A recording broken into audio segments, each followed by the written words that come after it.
Hi, my name's Phil. I like to talk about politics, and in this video, as we've just had the Reform UK conference, might be worth looking at some of the unintentionally dumbest things Lee Anderson has said, especially as at one point he appeared to argue that GB News should be shut down. Not actually sure he wants the people who pay over half of his income to close, but that's how thick the man is. But first, for daily political commentary, please click the subscribe button so you don't miss out. Right, so before I get my teeth into what's happening at the Labour conference, because I've an idea I'll be talking about that a couple of times over the next couple of days, let us just finish off with Reform UK, just had their first conference since they're becoming a parliamentary party.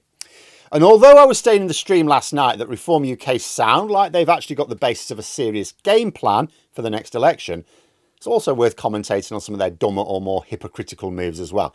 For example, it's been reported that this bastion of English nationality was flogging branded T-shirts, which were made in Bangladesh. This is like Trump's MAGA hats that were made in China, isn't it? But the real face palms are, as always, reserved for Neanderthal.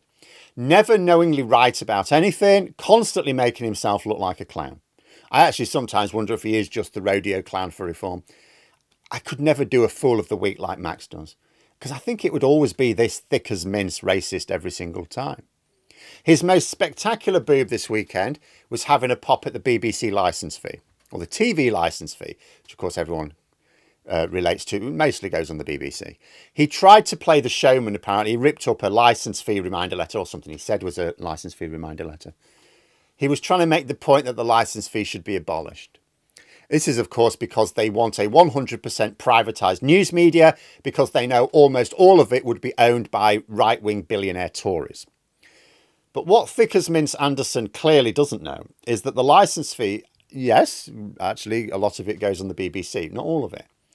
It funds public broadcast in general, which means it also funds the infrastructure needed to transmit all Freeview stations around the country.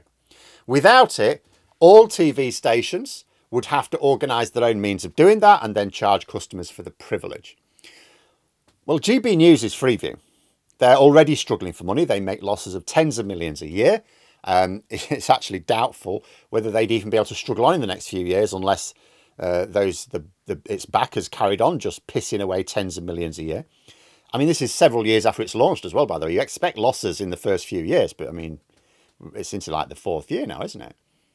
So without the licence fee, they'd be stuck on YouTube.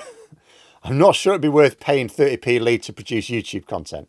Although his last clip actually did quite well on the YouTube channel on GB News. But it was of him melting down when someone called him a racist. But yes, the logical conclusion of Lee Anderson's policy is no more GB News. Do his bosses know he's trying to shut the company down? But that wasn't his only dumb statement, it was the funniest. He also said that if people don't like our heritage or culture, they should just clear off. So I can only assume that Anderson is planning to leave the country like that plumber friend of his, because he absolutely hates our culture and heritage, doesn't he?